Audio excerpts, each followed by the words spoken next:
जाते हैं और जिंदगी भर सुख ढूंढते ढूंढते, ये आ जाए तो सुखी हो जाऊं, वो आ जाए तो सुखी हो जाऊं, ये मिल जाए तो सुखी हो जाऊं, वो मिल जाए तो सुखी हो जाऊं, और सुख का प्रतिकार करते करते, सुख ढूंढते ढूंढते एक समय वो आ जाता है कि उस जैसे प्यासे व्यक्ति ने पानी ढूंढते ढूंढते पानी ना मिलने पर प्राण त्याग दिए, हम भी सुख ढूंढते ढूंढते थक जाते हैं और अपने प्राण त्याग बैठते हैं।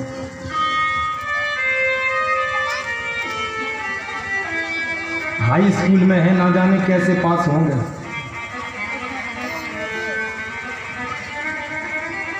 फर्स्ट डिवीजन आने चाहिए प्रभु, 251 का प्रसाद चढ़ाएंगे यदि फर्स्ट आ गए तो, और फिर कहीं सेकंड आए तो 100 रुपया चढ़ाएंगे और भगवान से कहेंगे कि देखो प्रभु फर्स्ट डिवीजन की बात वही थी, अब सेकंड आए हैं तो तुम भी 100 रुपया में काम चला।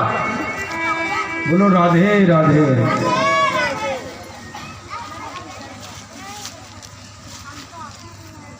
अच्छा, और पहले से ले लो, पहले मैया के पेट में थे, भगवान से कहते थे प्रभु हम सुखी, यदि बाहर हो गए इस मातृ गर्भ से तो हम सुखी हो जाएंगे। भगवान ने कहा अच्छा तो मुझे याद रखोगे कि नहीं? तो गर्भ में हर बच्चा क्या कहता है भगवान से? कहता है नहीं नहीं प्रभु, आप तो मेरे अभिन्न हृदय हो, आपको मैं कैसे भूल सकता हूं? अरे मैं जिंदगी भर आपका भजन करूंगा, बस एक बार मेरा जन्म हो जाए। भगवान ने जैसे ही जन्म दिया और वो भगवान की माया में ऐसा खो गया, ऐसा डूब गया कि भगवान के नाम को भूल गया। अब बचपन की कष्ट भोग रहा है, मच्छर आकर के बच्चे को काट गया, अब वो ना तो खजला पा रहा है, ना किसी को बता पा रहा है, केवल रो रहा है। मैया ने सोची पता नहीं काहे को रो रहा है सवेरे से, तो मैया ने लेकर के कड़वा तेल थोड़ा सा गर्म किया और उसके कान में डाल दिया, शायद कान में दर्द हो, तब भी शांत नहीं हुआ। तो कहा उसका पेट दबाने लग जाए कि कहीं पेट में तो दर्द नहीं है। मैया की बुद्धि जैसा जैसा उसका जबरदस्ती दूध पिलाने लग जाए, जैसी जैसी उसकी बुद्धि काम करती है वो बच्चे का उपचार करने लगती है। बचपन के इतने घोर कष्ट, खटिया पे लिटा दिया, खटिया को ही पहले लिटाला जाता था बच्चे को, अब तो बड़े बड़े शहरों में अलग ही व्यवस्था है, डबल बेड पे ही बच्चे पैदा हो रहे हैं, वहीं पर सो रहे। तो खटमल काटते थे, तो लालने पालने दुखम प्रसूतायाश्च वर्तते, तो लालन पालन में बच्चे ने कष्ट हो गए। भगवान से प्रार्थना करी प्रभु एक बार बड़े हो जाएं, कुछ समय तक तो बोध रहता है बच्चे को। प्रार्थना करी, भगवान ने उसको बड़ा कर दिया। जैसे ही वो बड़ा हुआ तो पढ़ाई का लोड उसके सिर पे आ गया। अब उतना उसका वजन नहीं है जितना वजन का वो बैग लेकर के स्कूल जा रहा है। प्रार्थना करी प्रभु जल्दी से पढ़ लिख जाएं, हम सुखी हो जाएंगे। भगवान की कृपा से पढ़ लिख गए, MA PhD बहुत सारी पढ़ाई कर डाली। भगवान ने कहा बेटा सुखी हो गए? तो कहता है कि प्रभु हम पढ़ लिख तो गए और जब तक नौकरी नहीं मिली इन डिग्रियों का क्या करेंगे, इनका अचार डालेंगे। नौकरी लग जाए बस वही हम सुखी हो जाए। भगवान की कृपा से नौकरी मिल गई। भगवान ने कहा बेटा सुखी हो गए? तुम ही कहते थे कि नौकरी मिल जाए। अरे प्रभु नौकरी तो मिल गई पर छोकरी ना मिल गई, विवाह नहीं हो रहा है, किसके लिए कमाएं? ऐसी कृपा करो कि विवाह भी हो जाए, हमारा घर बस जाए, बस वही हम सुखी हो गए।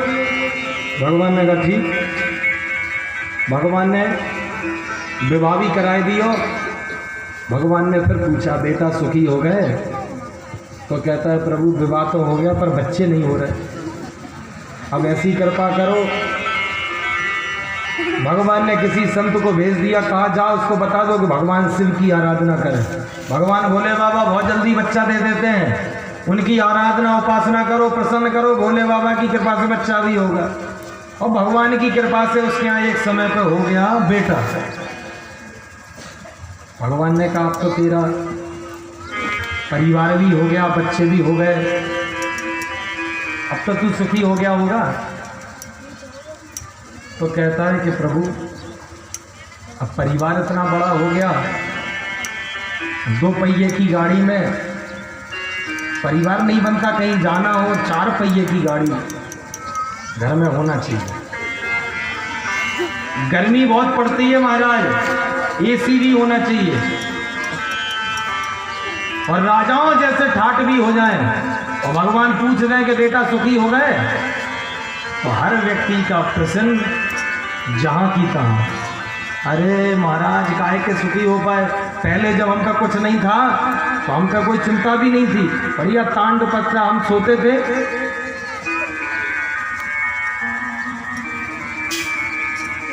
सुबह उठते ही साथ मठा में 10 रोटियां मिल करके खा लेते, इतनी खुराक थी हमारी। मठा के संग रोटी मिली और कलेव हो गया। पर अब डॉक्टरों ने कह दिया सेठ जी केवल मूंग की दाल का केवल पानी पीना, मूंग की दाल अंदर ना जाए, और तुम्हें डायबिटीज है, रोटियां भी चिपड़ के मत खाना, तुम्हारी बीपी गड़बड़ा जाएगी। तो आजकल बीमारियां भी, बीपी, टीबी, डीवीडी है, 50 प्रकार की बीमारियां। जब कोई घर में सुख के साधन नहीं थे तब शरीर का सुख था, पर साधन हमने जब टालिए तो शरीर का सुख चला गया। सबसे पहला सुख कौन सा है? पहला सुख निरोगी काया, दूसरा सुख घर में माया, तीसरा सुख पुत्र आज्ञाकारी, और चौथा सुख कुलवंती सुलक्षणा नारी। तो पहला सुख तो निरोगी काया है, जब वही नहीं है तो संसार के सुख कैसे भोग लोगे? संसार की संगत करने से संसार ही चित्त पे चिपक जाता है। आपके गांव में यदि कोई व्यक्ति कार लेकर के आ गया, अब उसकी कार पर हाथ फेर फेर के आप बड़े प्रसन्न हो रहे हो कि हमारी कब आएगी, तो संसारियों का संग किया तो संसार चित्त पे चिपक गया। बगल पड़ोसी ने कोठी बना ली तो उसकी कोठी देख करके आपको लग रहा है कि हमारी कब ऐसी कोठी बनेगी।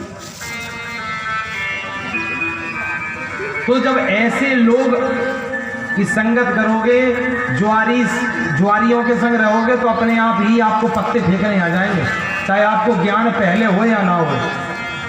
एक आध हफ्ते आप बैठो, आपको सारा पत्तों का ज्ञान हो जाएगा। शराबियों के संग रहो तो शराब पीनी आ जाएगी।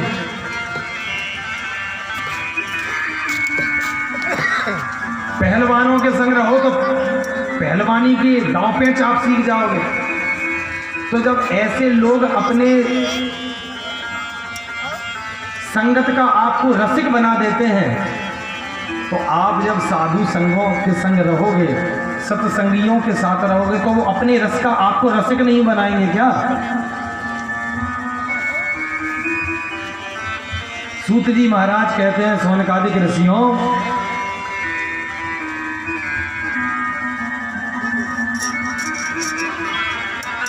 संसार में सुखी होने का मात्र एक ही उपाय है, जीव की इच्छाएं यदि शांत हो जाए तो व्यक्ति उसी समय सुखी हो जाएगा।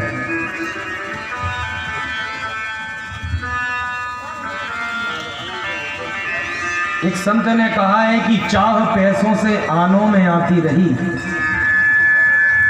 चाह आनों से, पहले कहते थे ना 1 आना 2 आना, चाह पैसों से आनों में आती रही, चाह आनों से रुपया बनाती रही, चाह रुपयों से नोट बुनाती रही, चाह नोटों से कोठी बनाती रही, चाह कोठी में मोटर मंगाती रही, चाह मोटर से होटल में जाती रही, चाह होटल में बोतल खुलाती रही, चाह क्या क्या ना करती कराती रही, चाह पीली जिन्होंने वो पीले हुए, चाह छोड़ी जिन्होंने वो रसीले हुए, चाह धन से लगी जी धना हो गया, चाह हरी से लगी जी हरा हो गया, और चाह हरी की हमें हरदम चाहिए, और हरी यदि हमें चाह ले तो हमें क्या चाहिए?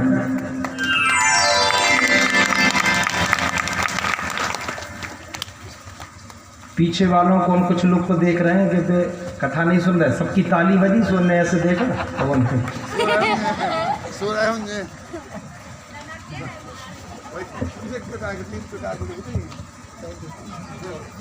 दीपक की ज्योति एकदम शांत होती है, उसका स्वभाव ही है बिल्कुल शांत होना। और जैसे ही हवा चलने लगती है तो दीपक की ज्योति चंचल हो उठती है। तो ऐसा कोई कांच रख दो उस दीपक के ऊपर तो वो दीपक की ज्योति बिल्कुल अपने स्वभाव में स्थित हो जाएगी। ऐसे ही हमारे मन में जब सांसारिक वस्तुओं को पाने की बहुत ज्यादा आंधी चलने लग जाए, ये मन हमारा ज्योति की तरह शांति ही है, पर कामनाओं की जब आंधी चलती है तो हमारा मन फिर चंचल हो उठता है। तो ये कांच क्या है? बोले कांच है सत्संग। ऐसा कोई सत्संग का कांच अपने मन के ऊपर रख दो तो आपकी मन की ज्योति, कामनाओं की ज्योति एकदम शांत हो जाएगी। बोलो राधे राधे। भगवान कहीं दूर नहीं है, हमारे ही हृदय भवन में बैठे हुए हैं। एक बार श्री देवर्षि नारद जी भगवान शिव के दर्शन करने के लिए बैकुंठ पधारे हैं, कैलाश पर आए हैं। भगवान नारायण का भजन करते हुए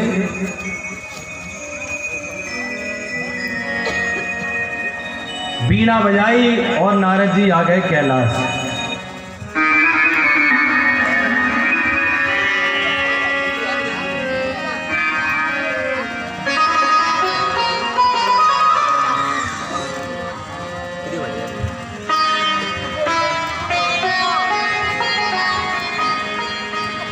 वो वाला भजन लगा दो जहां डाल डाल पर।